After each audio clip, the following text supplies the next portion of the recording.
I am a counselor with Ascension, Wisconsin EAP. I'm based here in Oshkosh, where I see clients in office, on site, virtual, as well as teaching yoga at one of the beautiful studios here in town at Arise. So it's a pleasure to be sharing this with you all. We're going on, I think, 4 years now. It's just incredible. So just so you know, these are recorded and they are posted on our Ascension, Wisconsin EAP YouTube channel. And you can find all the previous R&R sessions. We have a playlist there, as well as our other presentations. It's a wonderful resource. So I encourage you to check it out. And I encourage you to think about using your EAP benefit. It is completely free to you, prepaid, and you can use it whenever you need it. You don't even need to be in crisis. I've got fabulous colleagues, and we're here to serve you. So whether it's our lunch and learns that you can find out about on our website, uh, R&R session is actually one of the lunch and learns that we offer monthly. So with that, let's get started. Uh, so how many of you have seen Wicked? Uh, Amazing, right? Oh my gosh, I can't wait to go and see it again. Um, and I've been reflecting about it a lot lately. Without spoiling anything, it's just there's so much about, and we're going through difficult times, right? When things challenge our character. How sometimes we, get scapegoated or the victim blame, right? And what happens in that when you're already struggling and then being blamed for something that you didn't really cause? And as counselors, we see this all the time in family systems, but it's going to play out in our families, but it's going to play out in our communities too. And part of being scapegoated and vilified, the victim blaming can be a bit crazy making, right? It's a form of, like, there's a lot of gaslighting, a lot of manipulation in that. And man, does that mess with us, right? So in thinking about Wicked and just, how I've been feeling lately personally and knowing I'm not alone, uh, I started thinking about courage and what it takes. And I found so much in my lower back around my hips. When I think about courage, that's what happens when you're practicing yoga a lot. You get a lot of body awareness, and you start to notice when you're feeling like, let's say, fearful, where that feeling actually starts to reside in the body. And and then that just brought me into thinking more about the Wizard of Oz, because my kids are saying, rumors are Wicked Part Two is going to go into the formation, into the backstory of these characters, which I hope, where we learn more about Dorothy, the lion, the Tin Man, and the Scarecrow. And if you think about this, right, what did each of them come to Oz for? What was the reason that they were traveling on this yellow brick road? And you could think about this yellow brick road resembling what Joseph Campbell called the hero's journey. Now, uh, Joseph Campbell was a student of Carl Jung, a very famous psychotherapist who would talk about our shadow sides. How, we kind of have that saying, our greatest strength is our greatest weakness.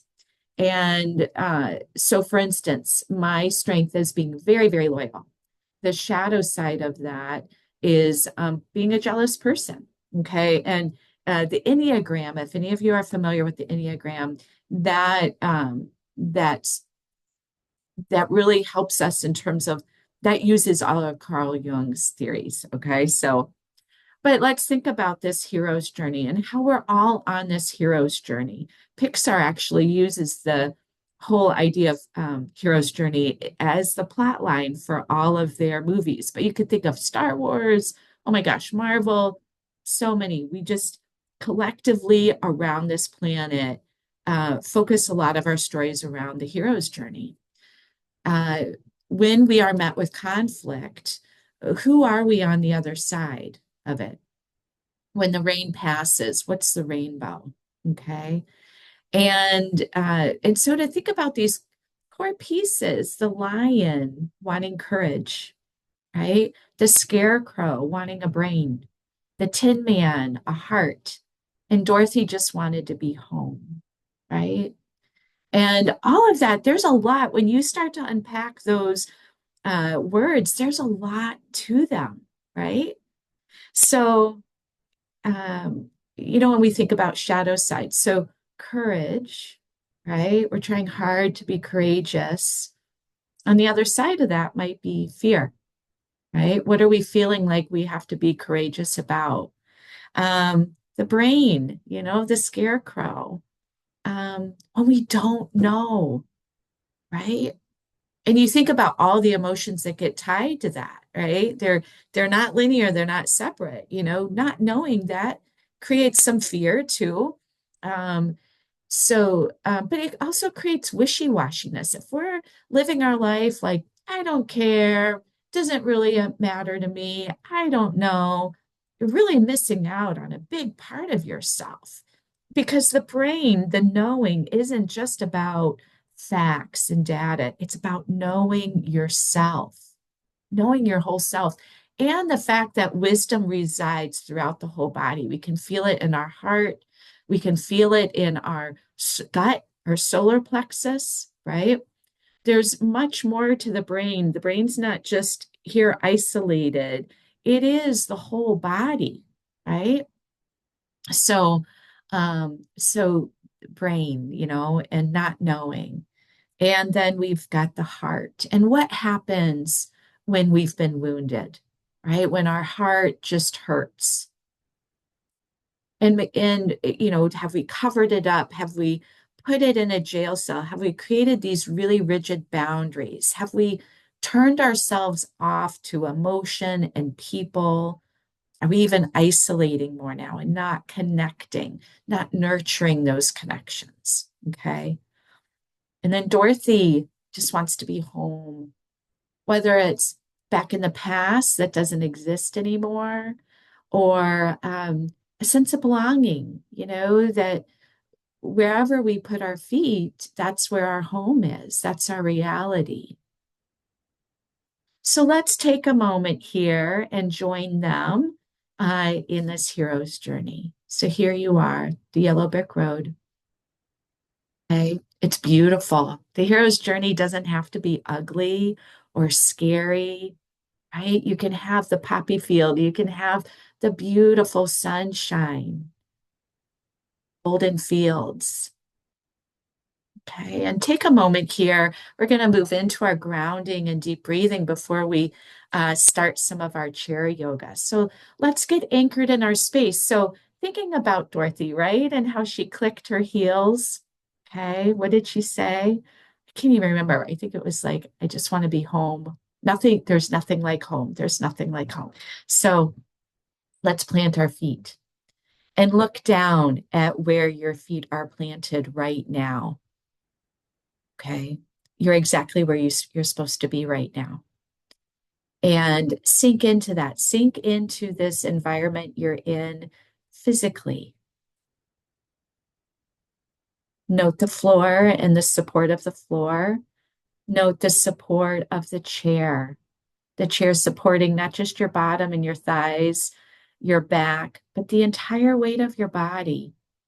See if you can sink the weight of your body a little bit deeper into your chair, both down and back.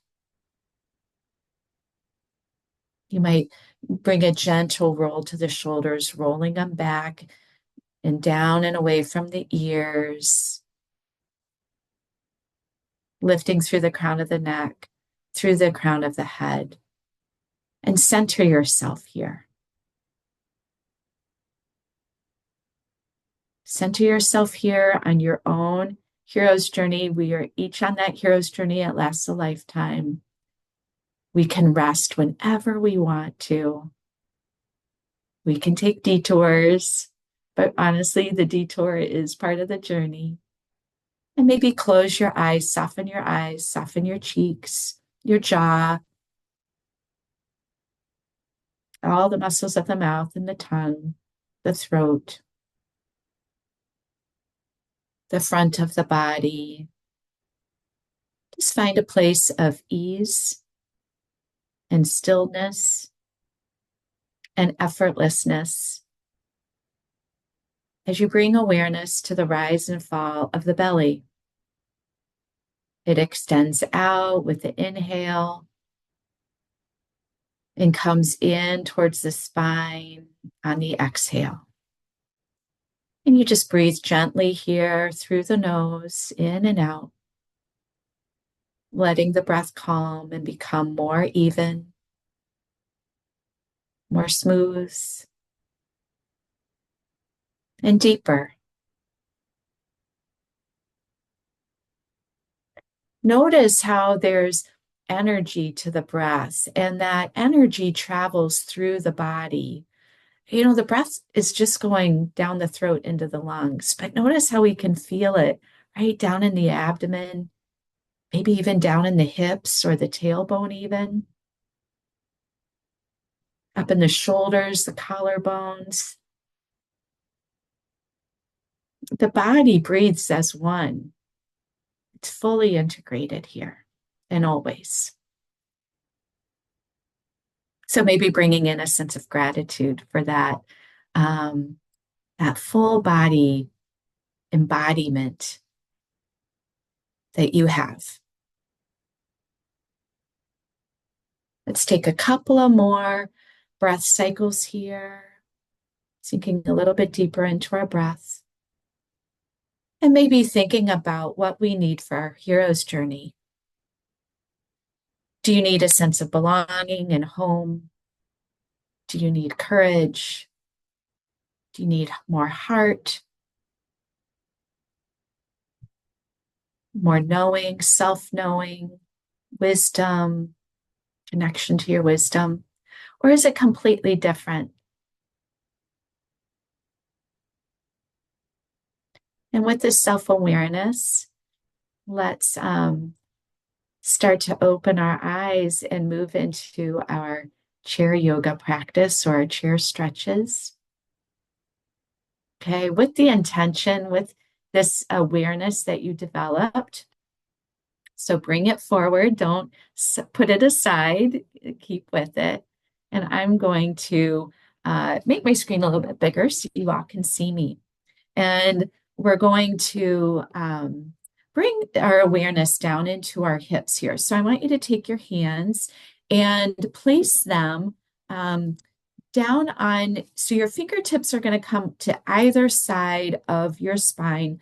Thumbs are pointing down and the palms are kind of reaching around the hips. So the thumbs are actually pressing gently into the hips, and the fingers are right there on the sacral plate. Now, I don't know if you all are aware, but you know, along the pelvis, there's this sturdy plate, the sacral, and we call it sacral. It's, you know, Latin for sacred, and this is our you know, this is an area where there's a lot of creativity, a lot of energy. So I want you to start by just massaging that whole lower back, the hips here. Use your thumbs. You could even get in there with your thumbs. Just start to connect with this area. Move the hands around. It doesn't have to be rigid or stationary. Just intuitively listen to yourself and move. Okay. We're going to do that a couple of more, another breath cycle.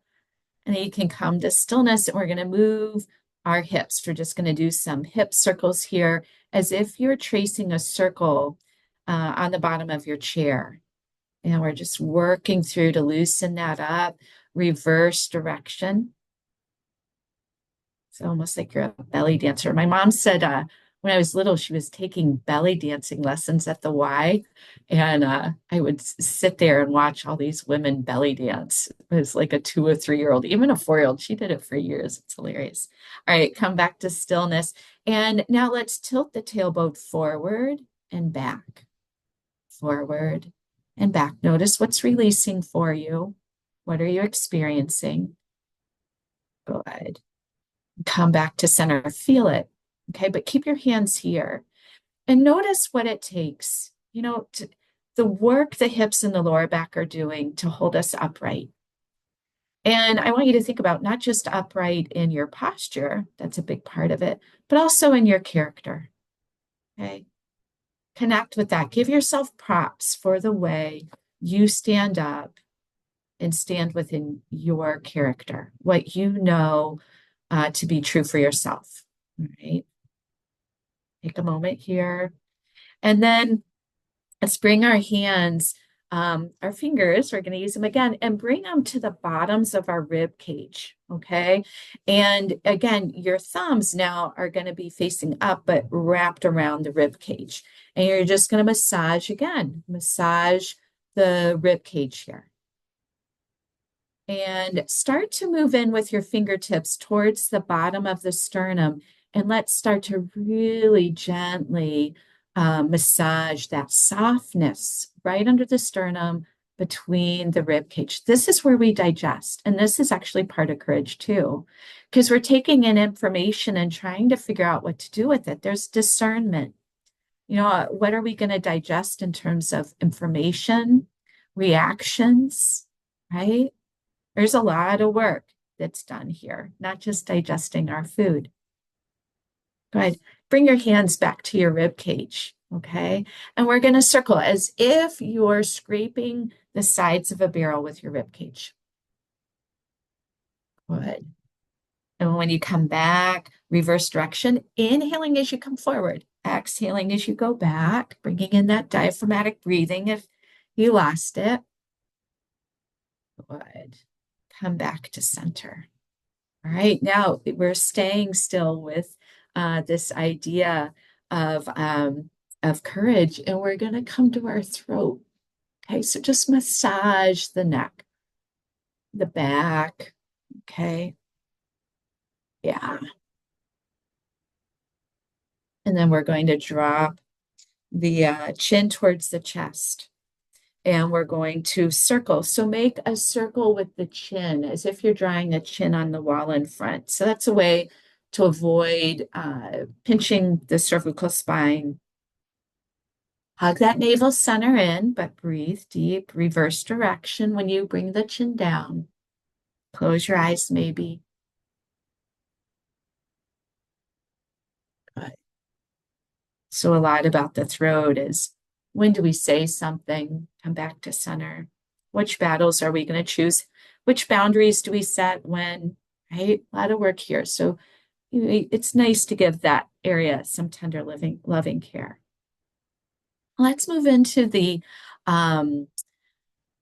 actually, let's do camel. So we're going to do a seated camel. And I haven't taught this to you all before, but again, using the hands, it's interesting how much hands are coming into this. Plant them at the base of on that sacral plate with the fingertips. You could choose fingertips reaching down towards the chair. The thumbs are going to be resting along the hips here. Or if it feels better, the fingertips up, the heels of the hands towards that sacral plate. I prefer, honestly, fingertips down. So that's what I'm going to do. Now squeeze between the shoulder blades, root through the sits bones, pull up through the pelvis. Okay. You might even tilt the pelvis forward, but keep the tailbone pointing down. Engage that navel center and try to lift out of the pelvic bowl, out of the hips. Up, reach the heart up towards the sky. Okay, so this is a beautiful way of maybe thinking of bringing that energy down from the tailbone area, the sacral area, up through the solar plexus, up through the heart, open, open, up, open. So you're looking at where the ceiling and the wall meet. Okay, we're not going to throw our head back too far. Reach it up. Just really lift and continue to hug those elbows in. The shoulders roll back. Squeeze. Good. Now release. Take a resting breath. Woo! Might feel bubbles, all that circulation. Let's do it one more time. So on your inhale, lift, and on your exhale, just start to really stretch up towards the sky, bringing the elbows together. Come to the end of the exhale, and when you're ready to breathe again, release out. Great. Okay. So let's feel a little bit about these ribs. Now notice the collarbones, the ribs, the back ribs, they're all protecting the heart. Okay. So when we're thinking about the Tin Man, like it's a little tinny around here, but it's nice to know we have this protection, right? And we've got the courage, right? So you maybe massage around these bones and help them release a bit. They do so much work. And then we're going to sweep the heart, sweep it out. Good. All right. And then on your next exhale, reach the arms around. Exhale, hug the navel center in. So arch the spine back. And sorry, I did the wrong breath. And we're going to exhale, or yes, inhale. Inhale, bring it in. So you're bringing in what your heart needs right now. Bring it around. Exhale, like you're going to go hug somebody who's standing 3 feet away. Hug that navel center in. And inhale, bring it in. One more time. Exhale.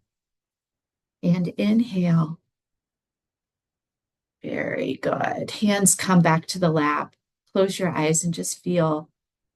Don't think about what you're feeling, just feel.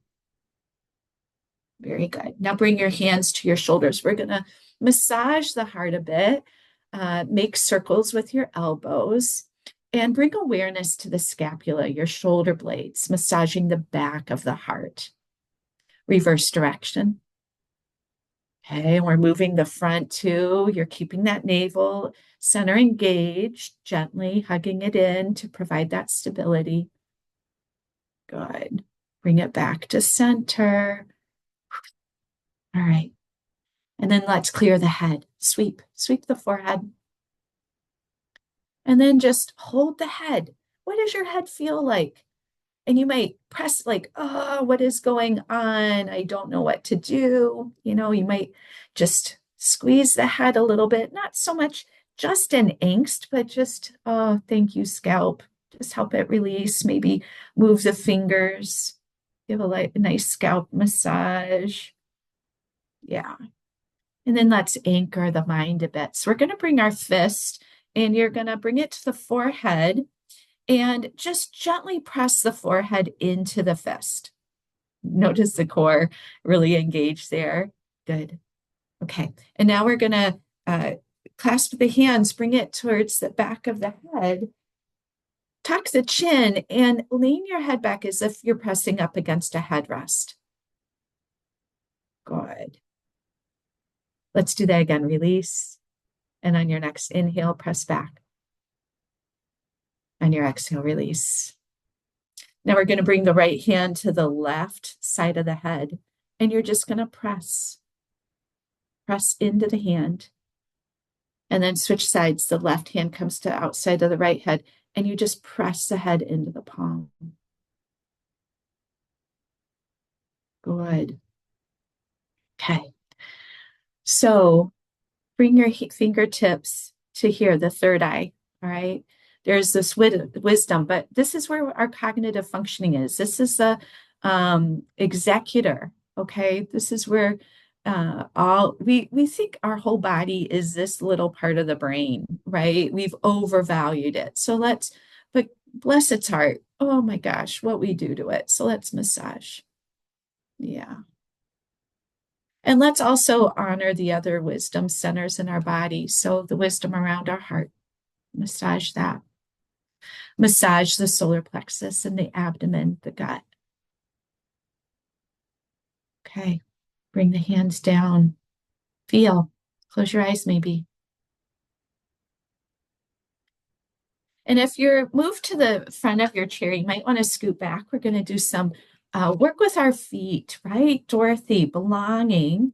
Let's, because we've worked with, courage. We've worked with the heart. We've worked with brains, not knowing or developing that self-awareness, but our feet. So your feet. So here's a fun story. Let's lift both legs, press through the heels, and start to point and flex.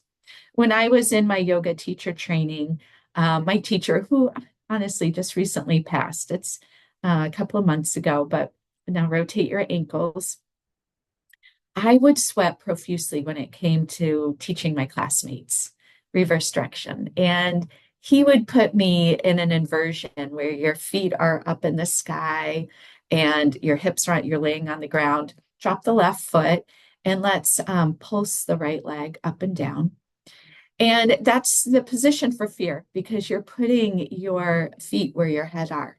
Okay. But we have to know where we stand on certain things and we have to know what to come home to. Drop that right foot next to the left and let's bring the left leg up and pulse it.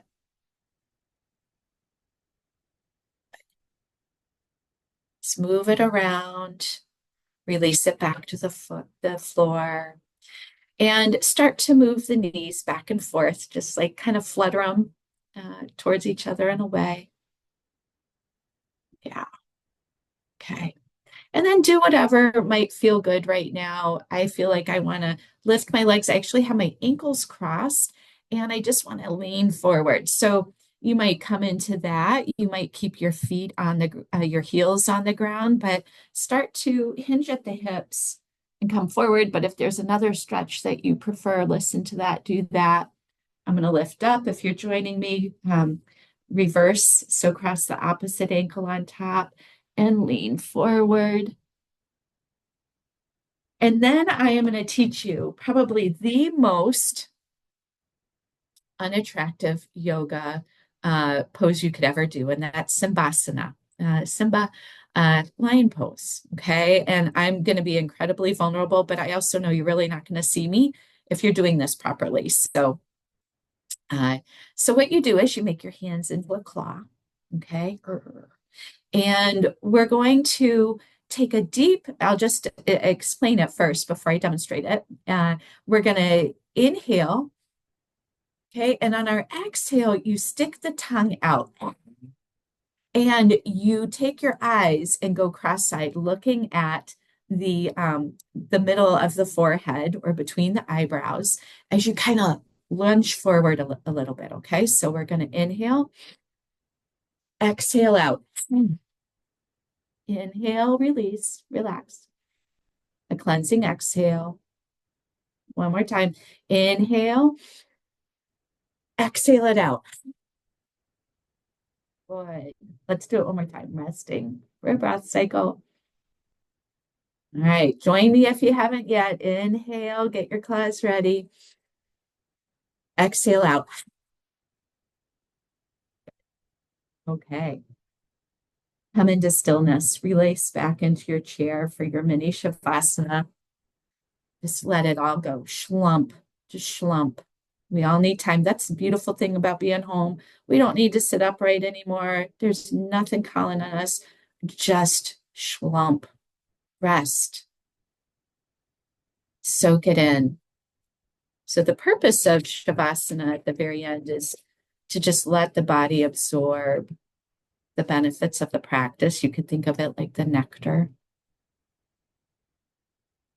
Just training ourselves to pause more. It's okay to pause.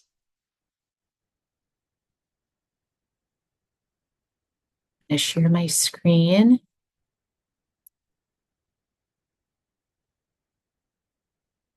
I have this little quote. You've always had the power, my dear. You just had to learn it for yourself. That was the wizard.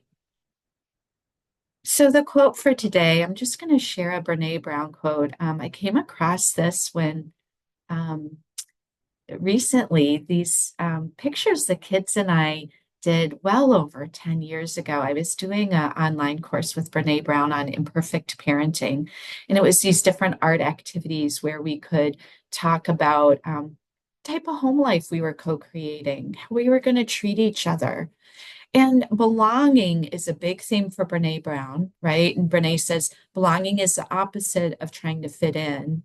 And she's got a beautiful quotes about love too. And so I found that artwork and these quotes, and I thought today I'd share with you the quote on belonging. So Brene Brown, her take on it is belonging is the desire to be part of something larger than us. True belonging only happens when we present our authentic, imperfect selves to the world. Our sense of belonging can never be greater than our level of self acceptance. So, part of courage, part of love, part of self knowing isn't about having yourself figured out. Don't wait till you have yourself figured out. It's about accepting where you are right now, where your feet are, where you are seated, and knowing that is enough right now. So, with that, I leave you a rainbow. And if you're collecting wellness points with your company, the keyword is belonging. And I wish you many rainbows, many green fields as you walk on your own yellow brick road. And feel free to call us anytime if you want someone to journey with you on your path. We are here in EAP. So, again, thank you and take good care of yourselves. Be well.